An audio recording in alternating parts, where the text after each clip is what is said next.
네, 안녕하세요. 오늘부터 몇 차례에 걸쳐서 비하의 교리에 대해 살펴보겠습니다.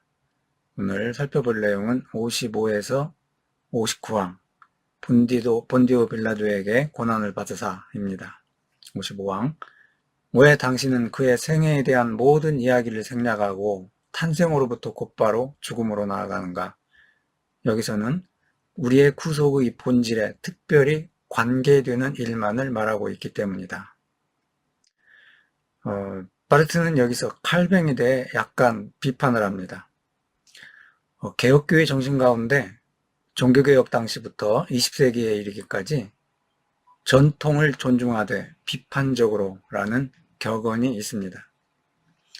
이것은 성경만이 하나님의 말씀이고 진리라는 확신이 있었기 때문입니다.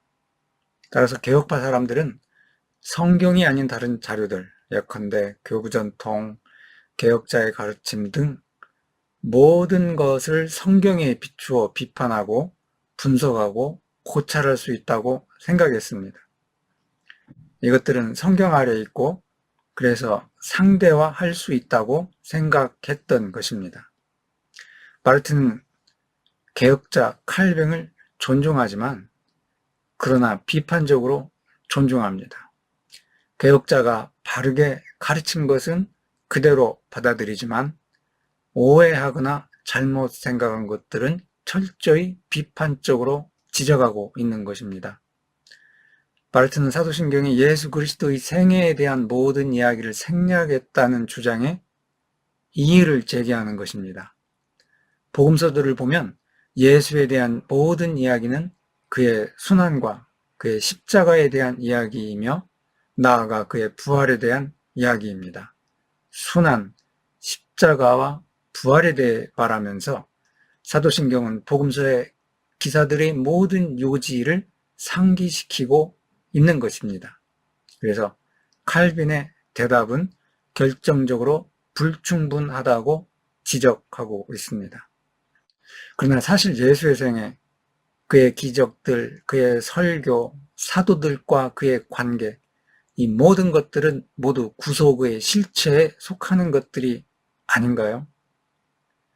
이 모든 것들은 순환과 부활로 충만해 있지 않습니까? 순환과 부활의 빛에서 바라본 것들이 아닌가 하는 말입니다. 자, 56항입니다. 왜 다만 한마디로 그가 죽으셨다고 말하지 않고 본디오 빌라도에 관하여 말하고 그에게서 고난을 받았다고 말하는가?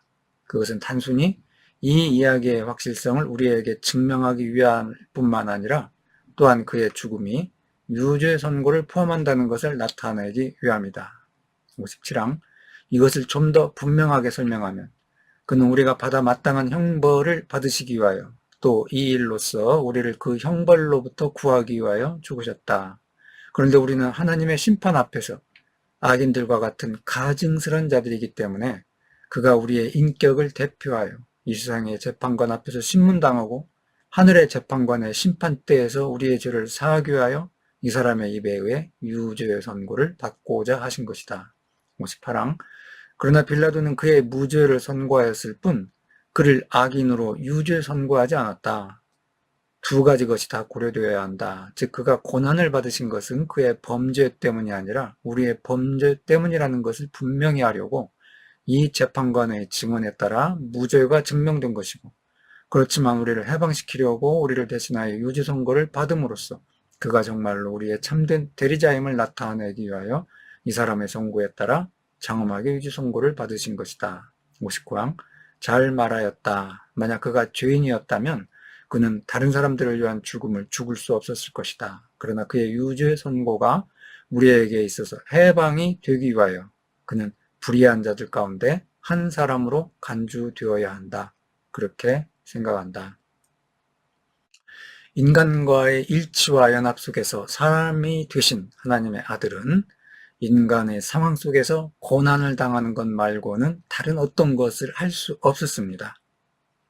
우리는 예수의 이야기 속에서 처음부터 그가 사람들 가운데서 구교자이고 무시당하고 멸시를 받고 사람들이 그에게 적대적이라는 것을 봅니다. 이 저기는 십자가에 이르기까지 끊임없이 악화됩니다. 그 적이, 적대감은 동시에 하나님과 사람이었던 자 안에서 분출한 하나님과 사람 사이의 대립을 표명합니다. 한편으로 그것은 사람들에 대한 하나님의 분노를 보여주고, 다른 한편 그것은 하나님께 대한 사람들의 반역을 보여줍니다.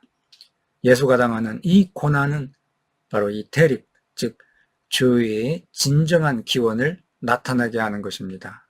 이렇게 예수의 고난을 통하여 그것의 원인인 모든 죄가 확연히 드러납니다. 사실 우리는 세상을 살면서 얼마간 크고 작은 고난, 갈등, 슬픔, 죽음을 알고 또 겪고 있다고 생각합니다. 그러나 그러한 고난은 죄의 결과로서, 그 대가로서 받는 고난은 아닙니다. 만약 우리가 하나님의 대적자이기 때문에 마땅히 받아야 할 고난을 당한다면 우리에게는 전멸을 의미하는 것일 겁니다. 바로 여기서 하나님의 자비가 솟아납니다.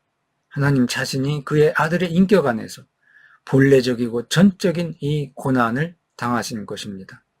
예수 그리스도 안에서 하나님 자신이 인류의 대표자로서 인간이 받아 마땅한 고난을 대신 짊어지기 위하여 인간에게 자신을 내어주신 것입니다. 우리는 지금 그리스도의 성육이 그의 고난의 시작이었고, 그러한 것으로서 성육은 그것을 통하여 그가 우리를 대신하는 것이기 때문에 그리스도의 고난이라는 것을 살펴보았습니다.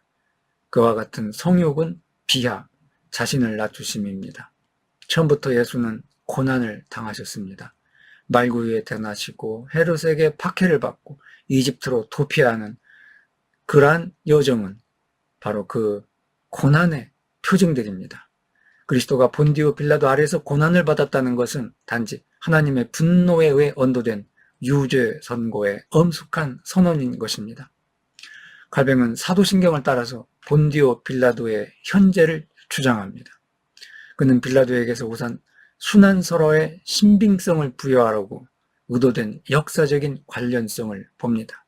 여기서 세 가지를 특기할 수 있습니다. 첫째, 빌라도의 현재는 예수 그리스도의 신성만을 인정했던 가연설의 위험에 맞서 예수의 역사성을 강조하기 위함입니다. 두 번째, 구원의 역사는 동정녀 마리아 같은 순결한 인간만이 아니라 변변찮은 숱한 일반인들과도 관계된다는 것입니다.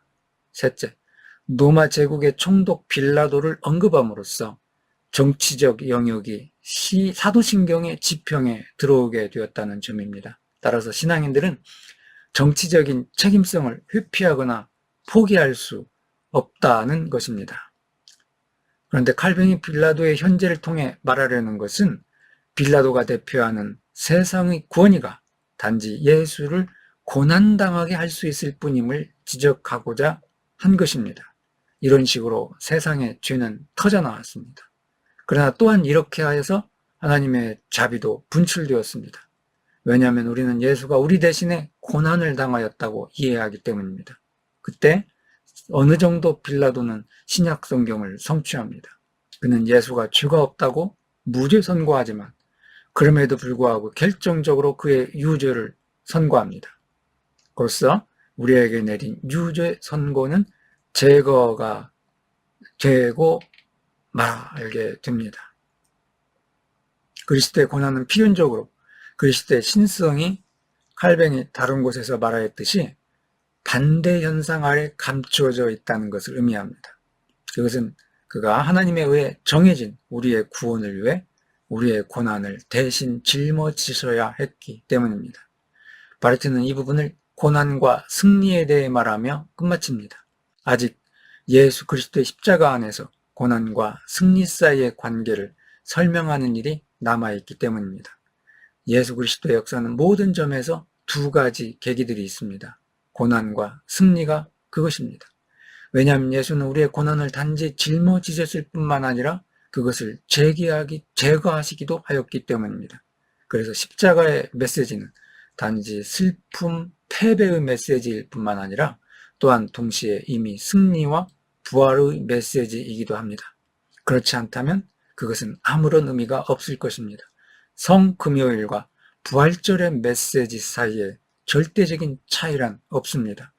왜냐하면 부활절은 단지 성금요일을 통해서만 이해되고 성금요일은 단지 부활절을 통해서만 이해되기 때문입니다. 감사합니다.